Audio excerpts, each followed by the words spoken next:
Look, bro, when it comes to these G bodies, the formula is pretty simple. You find the LS3 or 4L80E or TH400 or Power Glide if you can find a 4.9-inch rear end. You build your suspension and you have a race car like right off the bat. G body is not only as diverse as Drake's entire career, but it will give a motherfucker hell like your toilet after taco night. When I say diverse, I mean diverse literally. One of my closest, newest friends on these apps put a big turbo Hellcat engine inside of a Grand National.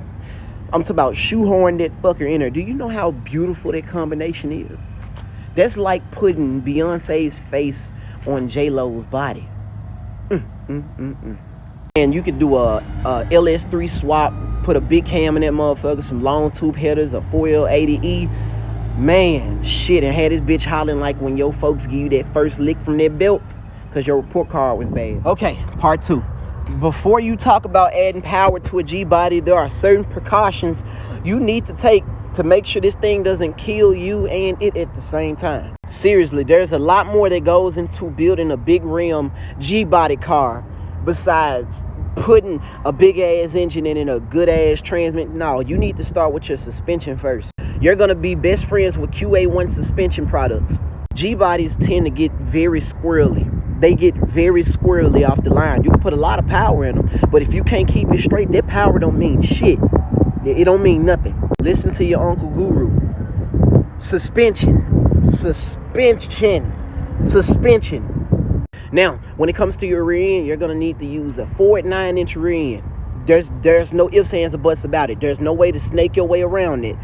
4.9-inch rear end is the standard in big rim racing, especially with these G bodies. That's the only way you're gonna get this big ass power down. Now, this is the Grand Nasty, one of my favorite big rim races, and if you'll look to the back, you'll see those Big Meech Larry Hoovers with Fantasia lips on them. Now, you gotta understand, the goal for big rim racing is to be fast and flashy. Now, y'all looking at this and go, oh man, that's just for show. No, that ain't shit. That shit ain't for show. I guarantee you, this man is hooking, booking, shitting, and getting, which he is. If you go watch any of his races, this man is a fucking beast off the line. That's why he one of my favorite big rim racers.